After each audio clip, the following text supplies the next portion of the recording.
Alhamdulillah nahmaduhu wa nasta'inuhu wa nastaghfiruh wa na'udzu billahi min syururi anfusina wa sayyiati a'malina may yahdihillahu fala mudhillalah wa may yudlil fala hadiyalah wa asyhadu an la ilaha illallah wa anna Muhammadan abduhu wa rasuluh. Amma ba'd, fa inna khairal hadithi kitabullah wa khairal huda huda Muhammadin sallallahu alaihi wasallam wa syarrul umuri muhdatsatuha wa kullu bid'atin dhalalah.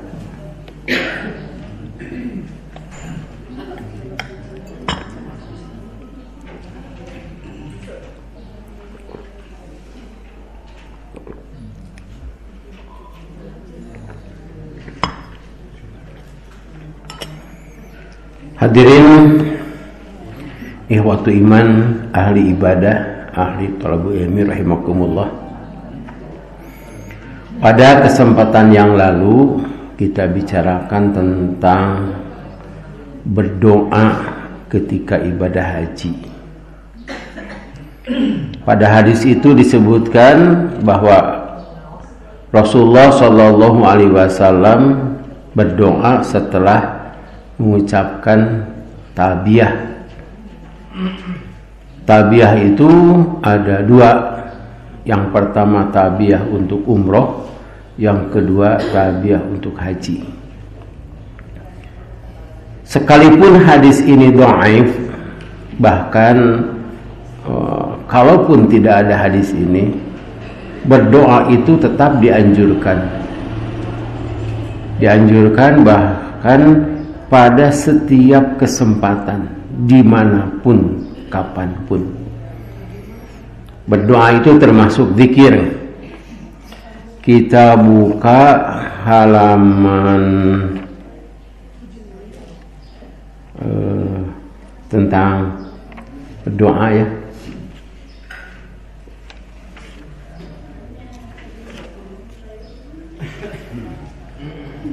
Hadis nomor 84. Kita bernostalgia. Hadis yang pernah kita bahas, dan ini untuk mengingatkan kembali, kita sudah mempelajari hadis itu. Pada kesempatan yang lalu saya bacakan hadisnya. Nah, ini kita temukan di sini hadisnya.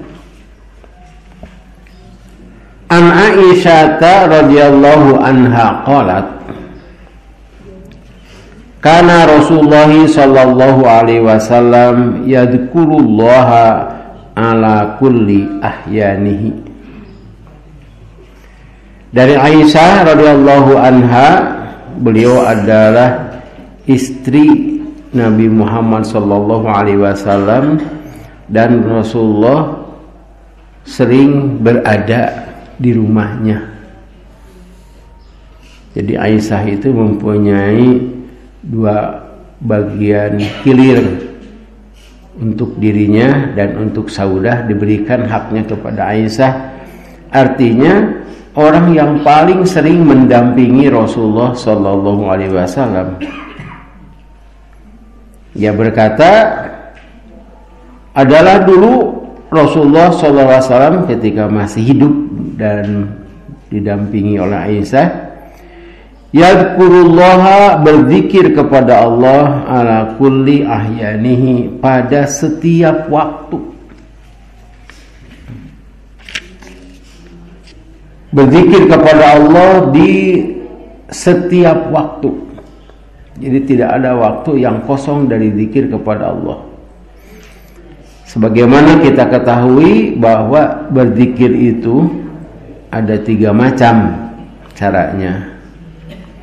Yang pertama berzikir dalam hati, yang kedua dengan lisan, yang ketiga melaksanakan pesan Allah Dan kita pun sekarang sedang berzikir, sebab sedang mengingat Allah dan melaksanakan perintah Allah.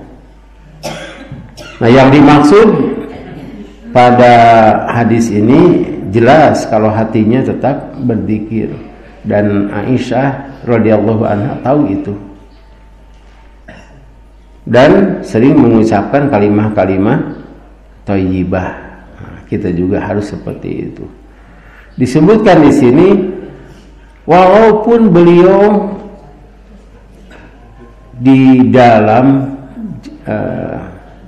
di ruangan zaman, nah, tetap saja berzikir. Itu dalilnya dan keterangannya sudah kita bahas pada waktu yang lalu. Jadi berdoa, berzikir itu di setiap keadaan.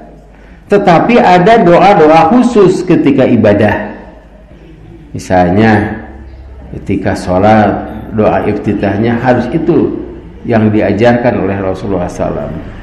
Ketika ibadah haji ada doa-doa tertentu di tempat-tempat tertentu. Selain itu kita bebas untuk berdoa sebagaimana yang diajarkan Rasulullah SAW.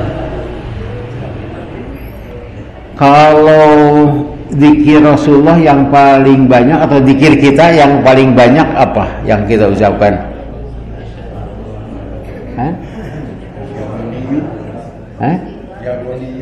Ya goniyu.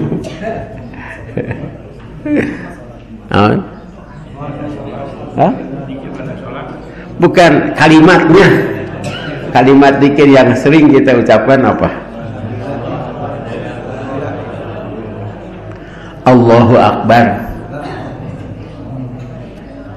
Allahu Akbar. Setiap rakaat itu 5. Rakaat terakhir 6. 5 kali 17 ya.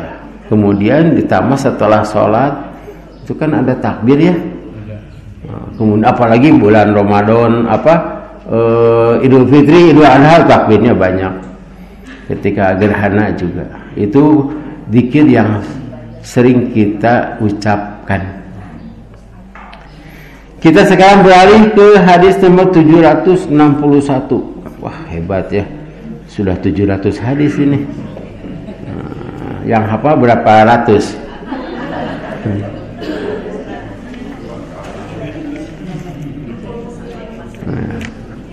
Sekurang-kurangnya kita tahu ayatna Bulughul Maram lah. Itulah. An Jabirin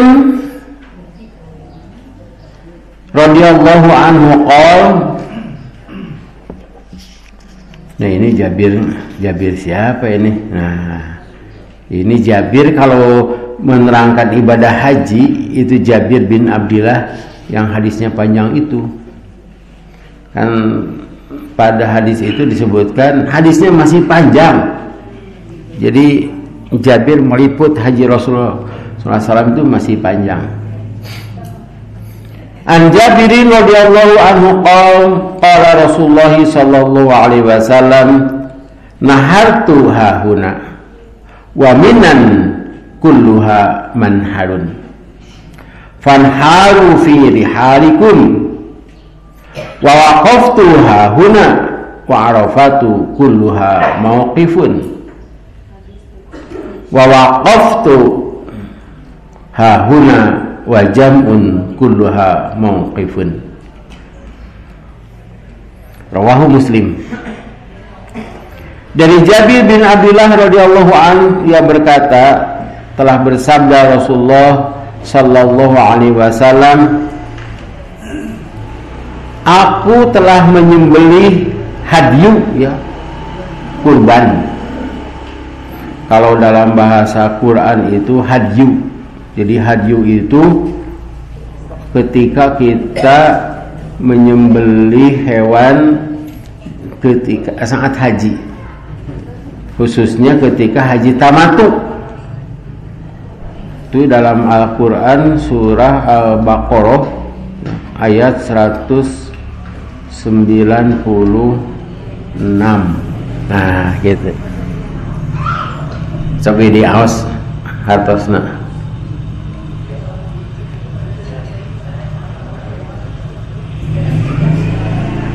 Dan sempurnakanlah ibadah haji dan umroh karena Allah. Tetapi jika kamu terkepung oleh musuh, maka sembelihlah haji yang mudah didapat, dan jangan kamu mencukur kepalamu sebelum haji sampai di tempat sembelihannya. Jika ada di antara kamu yang sakit atau ada gangguan di kepalanya, lalu dia bersyukur, maka dia wajib berfidyah, yaitu berpuasa, bersedekah, atau berkurban.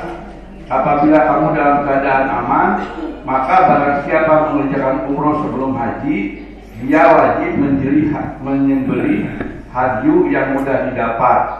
Tetapi jika dia tidak mendapatkannya, maka dia wajib berpuasa 3 hari dalam musim haji dan 7 hari setelah kamu kembali. Itu seluruhnya 10 hari. Demikian itu bagi orang yang bukan penduduk Masjidil Haram.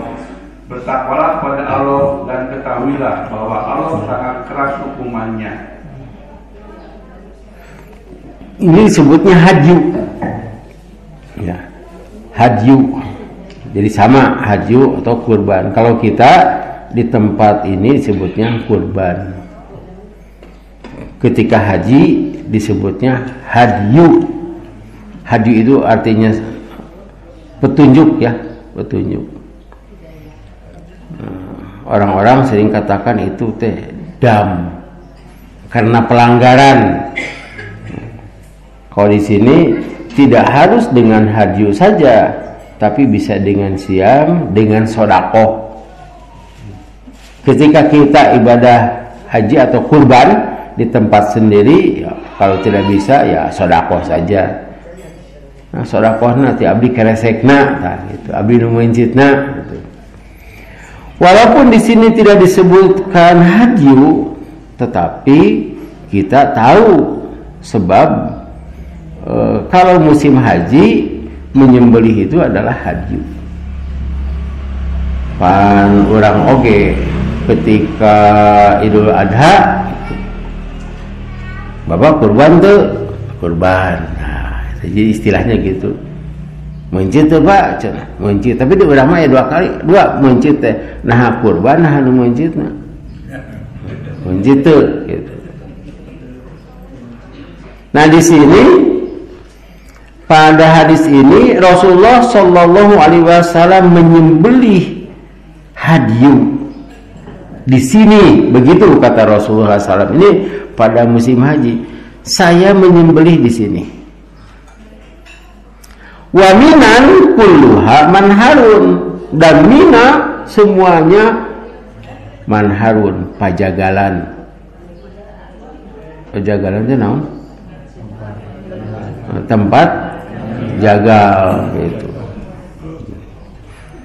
Jadi pajagalan itu kita nyebutnya pajagalan paranti mencit tempat menyembelih gitu. Biasanya sapi, ya sapi. Dari domba sama di lembur.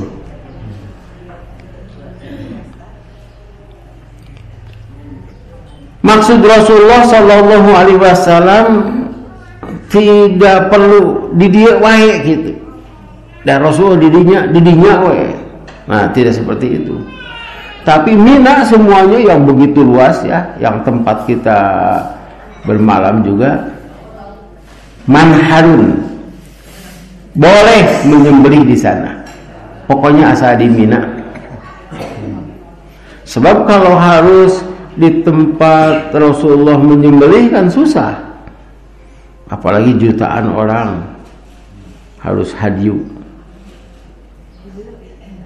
Karena itu kata Rasulullah SAW, ambillah dariku untuk manasikmu. Khudu anni manasikakum. Yang diambil itu cara-caranya dan apa yang dilakukan oleh Rasulullah, tidak termasuk tempat. Yang dimaksud tempat di sini tempat terbatas, dan tidak boleh orang haji kemudian menyembelihnya di Indonesia.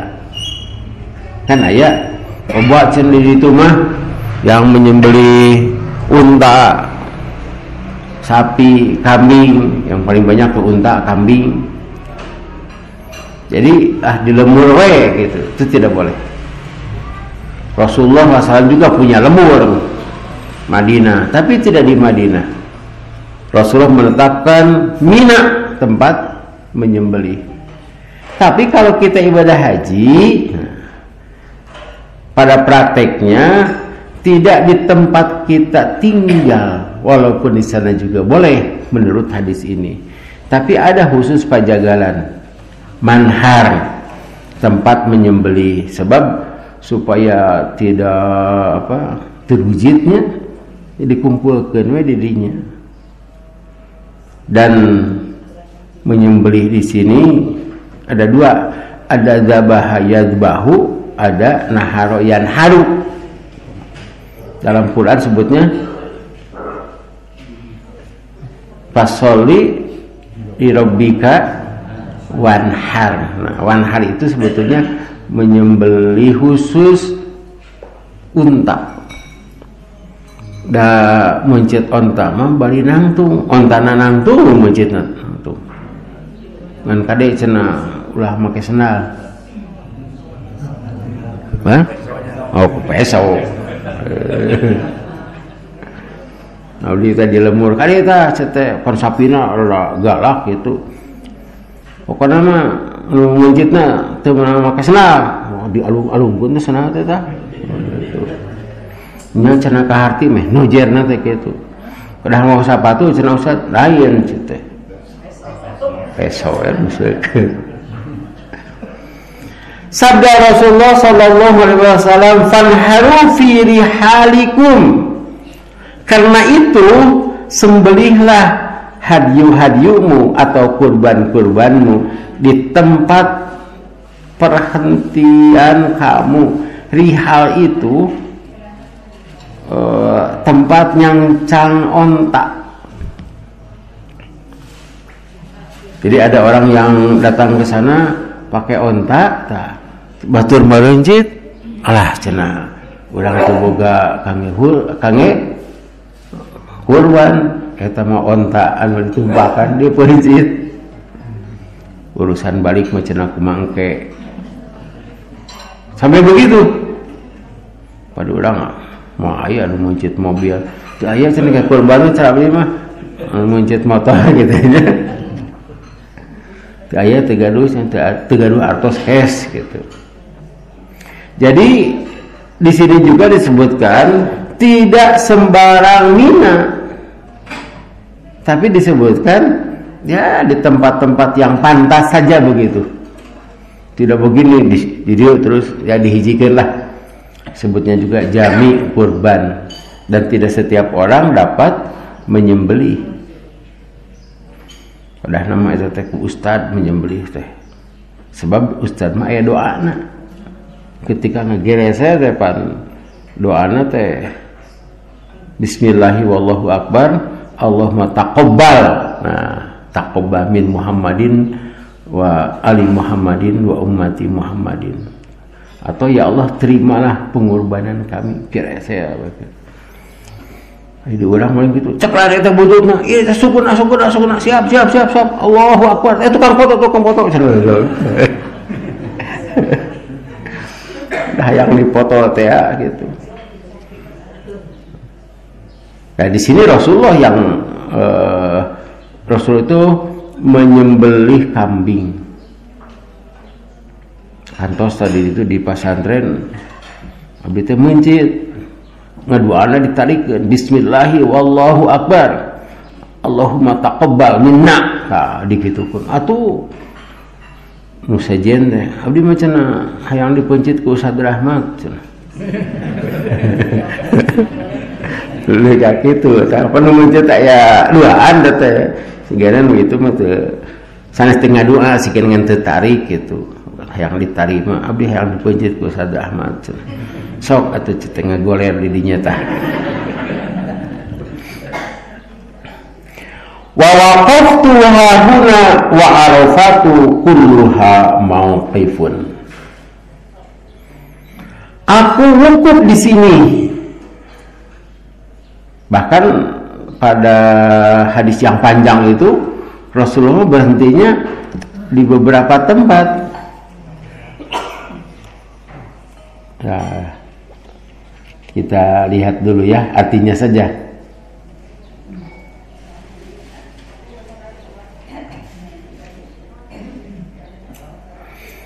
Halaman 327, 1, 2, 3, 4, 5. Nah, jajaran kelima dari atas ya.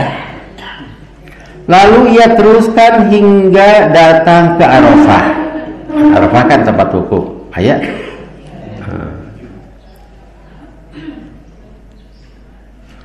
Dan ia dapati kemahnya telah dipasang di Namiro. Jadi ada kemah Rasul di sana. Rasul berhenti di sana. Lalu ia turun, singgah sampai matahari tergelincir atau masuk waktu zuhur, kemudian menunggangi qaswa ontaknya. Lalu disiapkan baginya, lantas ia datang di tengah-tengah lembah itu. Tuh, 2 kali dah. Tadi di Namiro yang jadi masjid sekarang, kemudian berangkat lagi ke lembah Arafah. Lalu ia berkhutbah di hadapan manusia. Kemudian dia suruh azan dan iqamah, lalu ia salat duhur, kemudian iqamah, lalu salat asar. Di antara salat asar dan duhur itu tidak ada salat. Kemudian dia naik kendaraan hingga datang ke tempat wukuf. Ini 3 kali ya. Di Namiro, kemudian di lembah, kemudian Rasul itu di tempat wukufnya. Nah, kita kembali hadis yang jadi pokok. Itu semua yang dilakukan oleh Rasulullah itu di Arafah. Kalau Namiro itu batas Arafah, batas Arafah. Nah, itu jadi masjid. Masjidnya itu terbagi 2. Ada Mina, ada Arafah. Jadi di masjidnya teh gitu tah. Kalau sebelah sini Mina, sebelah sini Arafah. Karena masjidnya diperlebar, tapi garisnya di sana. Nah, Rasulullah itu diam di sana, kemudian setelah khutbah, setelah salat duhur dan asar pada hari Jumat ya. Jadi pada hari Jumat itu duhur dan asar salatnya. Kemudian ke tempat wukuf. Di sini Rasulullah Shallallahu Alaihi Wasallam menyatakan saya wukuf di sini. Tetapi seluruh Arafah ini tempat wukuf. Jadi artinya teu kudu di dieu wae. Sok di mana we asa di Arafah. Dan orang-orang pada saat itu tahu apa yang disebut dengan Arafah. Arafah teh anu aya teh ini. Jabal naon teh? Jabal Rahmah. Nah, itu tengahna eta teh. Sehingga ada orang yang berebut di dieu cenah Rasul teh. Saya mau di sini. Nah, ada orang yang seperti itu. Kan perebutan tempat hayang tempat yang ditempati oleh Rasulullah. Cek saurang lain didinya dari dia cenah kitu. Rasahan apa itu dapat hari itu. Apalagi sekarang sudah ditata seperti yang kita lihat itu. Belah mana itu teh? Pan urang oge nalika ka makam ka kuburan teu apanya? Hiji mah makamna. Apa didinya atau bapak teh. Tapi ketika banyak, saya di Ciganiti, di mana ini Ustadz teh? Jika parebut haita teh. Ada Ustadz yang menyatakan Ustadz Sadikin mah di dia cenah. Itu cenah di dia mah tau jadi gitu. Padahal masa gitu teh. Di tempat wukuf Rasul juga tidak ditetapkan wukufnya di sini, tidak dicirian ku Arab Saudi teh. Karena Rasul menyatakan sama kualitasnya, kualitas tempat, tapi yang beda itu kualitas doa. Wukuf itu artinya tempat berhenti, menghadap ke kiblat, mengangkat tangan sanes gitu. Itu kaluhur. Ya. Berdoa. Jadi ada kemarin kita baca doanya, kegiatannya ada 3. 1, 2, 3, 4, 5, 6, 7, 8, 9 dari bawah. Nah,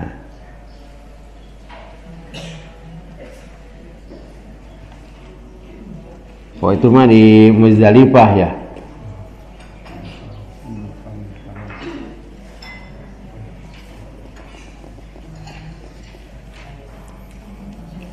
Menghadap kiblat dan berdoa kepadanya, kepada Allah, dan mentakbirkannya. Jadi ada doa, ada takbir. Takbir teh Allahu Akbar, Allahu Akbar. Sebab tanggal 9 itu sudah boleh dengan takbir dan talbiyah. Nah itu teh di Arafah dan di Muzdalifah.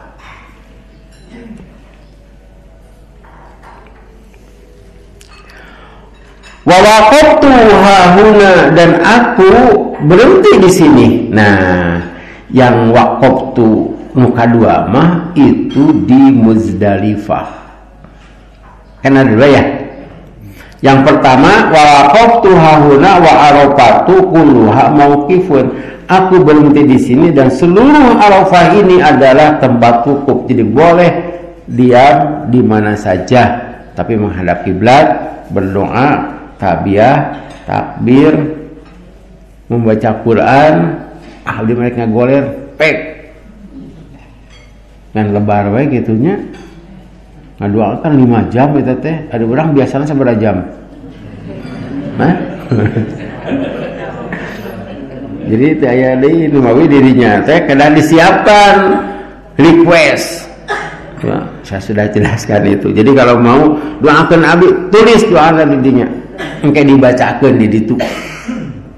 Dan doanya itu banyak. Kan kamar nya bakatku seueur doana nepi ka apa. Nah, ada lagi wa waqaftu hahuna, ini maksudnya Muzdalifah. Wa jam'un kulluha mauqifun. Dan Muzdalifah jam'un, jadi ada istilah dalam hadis jam'u itu artinya wukuf di Muzdalifah atau bermalam di Muzdalifah. Dalam bahasa Arabnya itu jam'un, bahasa hadisnya. Kalau kita datang ke Arab Saudi, ayatnya tulisan Al-Jami'. Itu masjid yang dipakai untuk Jumaah, Al-Jami. Orang bukan masjid jami gitulah. Jadi kadang-kadang masjidnya tidak disebut, jadi itu jami gitu. Kita juga kadang-kadang tara menyebut utuhnya, menyebutkan teh kemana sekolah, wah jelas ya budak ieu mah ka pasantren sakolana teh. Hanya menyebutkan sekolah gitu. Di sini jam'un artinya jam'un itu bermalam di Muzdalifah. Bermalam di Muzdalifah itu harus di luar, beralaskan pasir, beratapkan langit, dan tidak pernah hujan.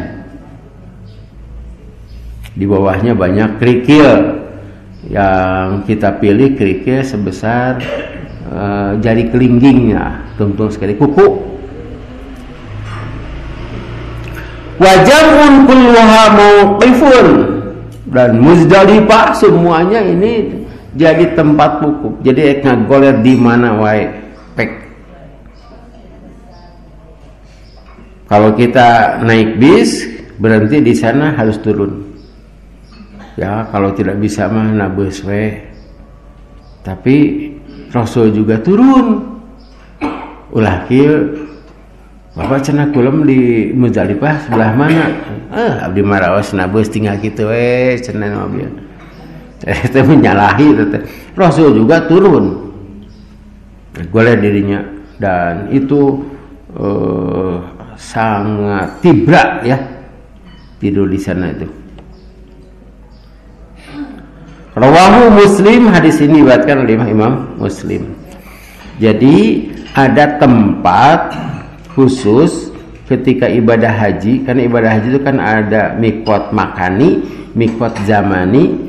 Kalau zamani itu pada bulan Dzulhijjah, kalau miqat makaninya ada tempat-tempat khusus seperti Masjidil Haram untuk tawaf, Mina untuk bermalam di Mina, dan Jamarat kudu di sana melempar jumroh, wukuf harus di Arafah, dan bermalam harus di Muzdalifah. Itu tengah hiji itu teh. Jadi berdampingan, sehingga Mina dengan Muzdalifah itu batasnya hanya jalan. Dengan hadis ini juga menjadi isyarat bahwa haji intinya itu adalah wukuf di Arafah dan bermalam di Muzdalifah. Malahan ada hadis yang tidak tercantum di sini. Pada waktu Rasulullah Shallallahu Alaihi Wasallam, oh iya ayah hadis nata, hadis nomor 770 genep.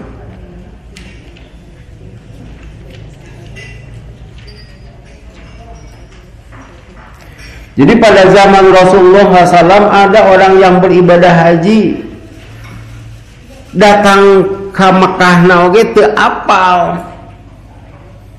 Dia belum tahu yang namanya Rasul itu mana. Itu kan ada hadisnya ya. Sampai bertanya, "Ieu cenah rombongan di mana?" Ada yang menyatakan itu Rasul. Oh, itu Rasul. Ada orang yang dijanjikan bertemu di Mekah. Kalau orang Yaman mah tidak ke Madinah dulu, nunggu saja di Mekah. Kalau orang yang lewati Madinah bersama Rasulullah dari Madinah, kan dari mana-mana kan datang ke sana. Itu pada tahun ke-10. Kemudian banyak yang bertanya, abdi mah cenada can ka Masjidil Haram misalnya teh. Saya ini tidak mengerjakan haji sebab saya tidak tahu haji itu kudu kumaha. Padahal haji sudah ada tuh sejak zaman Nabi Ibrahim. Tapi kan yang dipraktekkan Rasulullah itu tidak tahu harus bagaimana. Dan kita juga pada saat ini kan banyak yang tidak tahu. Sebab haji itu sekali seumur hidup wajib teh. Kemudian datang ka ditu teh orang kan sudah tua ya. Abdi mah cenah daftar teh umur 40 tahun, nya ini teh 60. Nah, kemudian apalagi pada saat itu zaman Rasulullah SAW tidak ada pengeras suara. Rasul berdiri juga tidak terlihat oleh semua orang. Itu yang haji pada saat itu 140.000. Kata Rasulullah, ikuti aku. Itu ikuti teh nu mana deh, kumaha teh tanya. Sehingga pembimbing padahal pembimbingna hiji tetengan diri itu seueur mana cenah pembimbing teh leungit. Tapi kabeh dicarekan itu. Cenah ustad rek paneuri cenah kitu. Ustad miheulaan.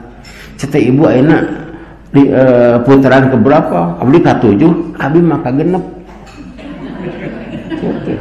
Aduh gitu. Di sanana miheulaan dan ningali abdi di hareup padahal abdi kae rek ka-6 eta teh. Itu. Jadi tegur, ibu di antasan ku abdi teh gitu. Bu, usah ninggalkeun cenah usah panerina.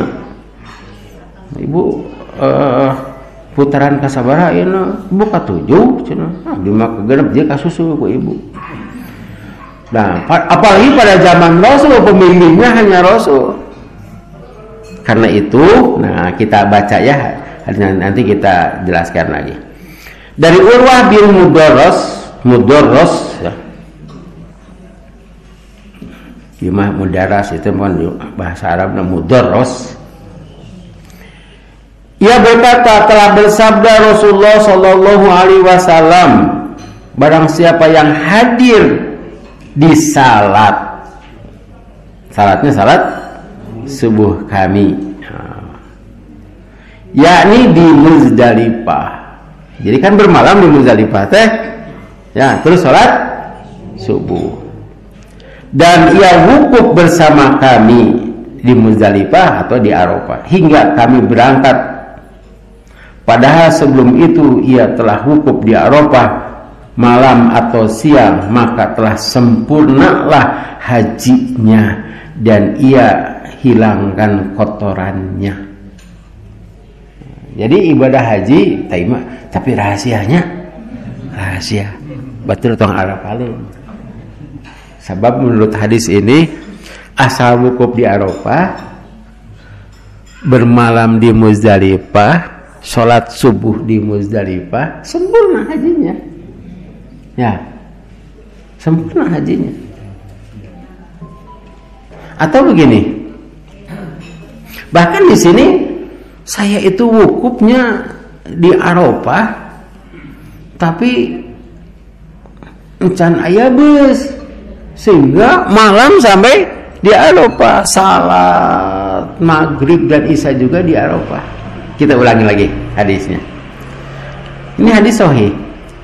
Barang siapa yang hadir di salat kami, salat subuh di Muzdalifah, yakni di Muzdalifah, ya, dan ia wukuf bersama kami hingga kami berangkat.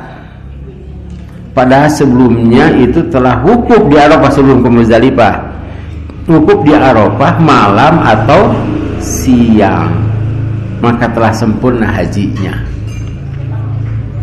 Nah, ini jangan dianggap mudah. Nu penting baik centek kami na oge. Nu penting mah ka Arafah, Muzdalifah.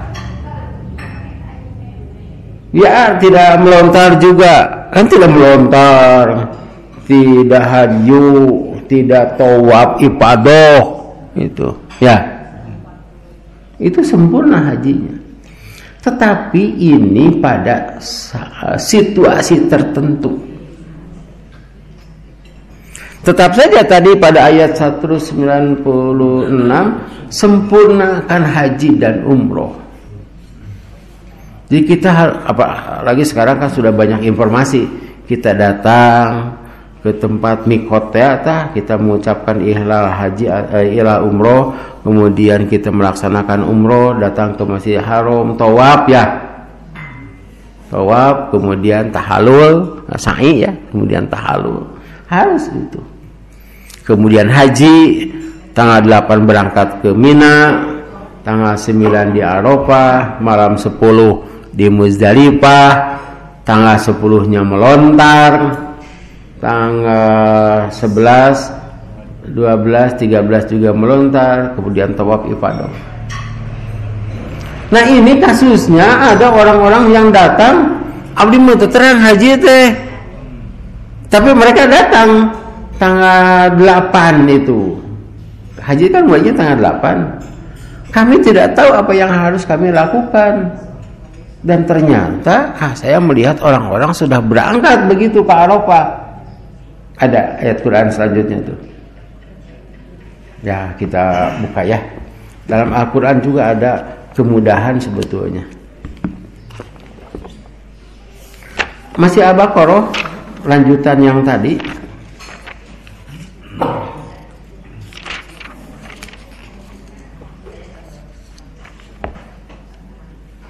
Ayat 199. Ya. Ya, di awas hartosna. Macana? Kemudian bertolaklah kamu dari tempat orang banyak bertolak Arafah dan mohonlah ampunan kepada Allah. Sesungguhnya Allah Maha Pengampun, Maha Penyayang. Ya. Di sini Allah Subhanahu wa taala memudahkan. Itu kudu ka mana ieu teh? Nah, firman Allah, bertolaklah. Terus ulang lagi coba. Kemudian bertolaklah kamu dari tempat orang banyak bertolak Arafah. Hafsab sa. Kudu ka mana? Tuturkeun we batur. tentunya ada yang tahu. Kan kita juga begitu ya. Ke mana? Ke Masjidil Haram. Semuanya berangkat ke sana. Ka ditu we, Pak. Datu apa atuh nu haji genep kali oge? Belah mana nam. Dikarenakan orang datang ke sana saja. Jangan melawan arus. Nyahan ieu teh. Tapi ada batur kitu ngan ulah kieu we. Wah cenah pasti ka dieu ada batur ka ditu. Cek nu hareup teh pasti ka dieu ada batur ka dieu cenah kitu. Eta mah anu teh nyasab di komplek Cijerah asup kadinya abdi kan kadinya gitu. Wah sigana bener jalan keluar teh ka dieu yeuh kabeh pas teh tuturkeun we kitu aya teh mah aya portal bapak bari ka mana cenah abdi nuturkeun bapak abdi oge cenah ka dieu teh lantaran bapak nuturkeun abdi. Kan di komplek mah di portalnya kudu ka mana coba hujan Pak harita teh. Nah, kalau di sini orangnya banyak. Orang-orang berangkat ke sana, pasti ke sana ke Arafah. Ya, seperti itu. Ini kemudahan dari Allah dan pasti ada orang-orang yang tahu sekurang-kurangnya orang dinya. Nah, bagi orang-orang yang tidak tahu sebelumnya, pokoknya wukuf di Arafah, walaupun datang ke Arafah itu sudah malam, kemudian berangkat ke Muzdalifah, sholat subuh di Muzdalifah, tamat hajina. Dalam arti dia harus melontar lagi, Pak. Tamat hajina da al-hajju arafatu. Haji manu pokoknya intina Arafah. Karena itu ketika orang-orang yang datang ke Mekah langsung sakit, bahkan ada yang masuk rumah sakit tetap. Ieu mah tabiah atau ihlal umroh dina kapal mah teh. Selama di Mekah teh di rumah sakit kan ada ya. Bahkan ada yang sampai meninggal. Nah, waktu tanggal 9 semua pasien rumah sakit itu diangkut ke Arafah. Kan ada dokter, Ustaz cenah abdi mah da teu kamina cicing we di rumah sakit. Saya katakan pokoknya di Arafah itu waktu wukuf harus ke Arafah. Meninggalkan pasien tidak, pasiennya dibawa dioperasi nu eta ge sareng dokterna itu di Arafah. Dan Hasan yang menerjemahkan Bulughul Maram ini juga sakit. Kemudian turun dari kapal ya, di bandara itu kan Hasan tuh kalau tidak salah bersama Menteri Agama, bersama Ustaz Abdul Rahman pada saat itu. Jadi ada kapal khusus untuk para pejabat. Hasan itu kan tokoh Persatuan Islam. Begitu turun, jangan panggil saya haji. Saya tidak sempurna hajinya. Itu kata Hasan. Kata Ustaz Abdul Rahman, haji Ustaz sah sebab Ustaz sudah wukuf di Arafah. Tapi Hasan tidak mau. Kita jemputnya juga Hasan we. Terakiai Haji Hasan. Nah, orang terusnya muridnya Muhammad Nasir entah muridnya teh. Muhammad Nasir mendapat gelar doktor. Datang ke Hasan. Ustaz, saya barusan sudah sidang dan saya mendapat gelar doktor. Kata Hasan, kalau begitu saya harus panggil apa kamu? Dikitukan rewasnya. Panggil saja saya Muhammad Nasir atau M Nasir. Entah kedua-duanya tidak pakai gelar. Pan urang mah aya haji dua kaki atuh. Haji ngawarua ka Mekah teh nepi. Asal mawa oleh-oleh we. Dionang teu make hak teu datang. Lantaran ini urang mah hayang sebut haji. Nah, itu tidak ada gelar. Hanya di kita itu banyak gelar, banyak ceritanya dan ada sejarahnya mengapa di kita harus pakai hak di kita dan di Malaysia. Padahal Umar bin Khattab haji teteh. Nah, Hasan itu bisa kan disebut Hasan ya. Kita lanjutkan di sini. Kita harus tanya di mana Muzdalifah itu. Tapi kalau kita tidak tahu orang lain, kita ikuti orang lain. Kita di Muzdalifah. Dan di Muzdalifah itu harus menghadap kiblat ngadoana. Nah, ini yang tidak terkemot dalam hadis itu. Ini, kita ulangi lagi, kita baca lagi. Yang kemarin, yang tadi itu sebetulnya di Muzdalifah.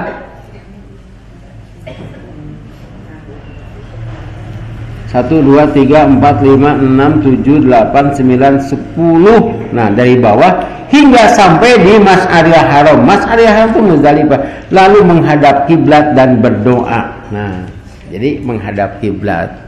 Yang kita hafal mah menghadap kiblatnya waktu di wukuf di Arafah saja. Di Muzdalifah juga harus menghadap kiblat dan harus berdoa. Doanya yang terkenal adalah Rabbana atina fid dunya hasanah wa fil akhirati hasanah wa qina adzabannar. Teh biasanya mun usah nyebut kitu teh atosan teh. Ya, sampai sini nanti kita lanjutkan lagi.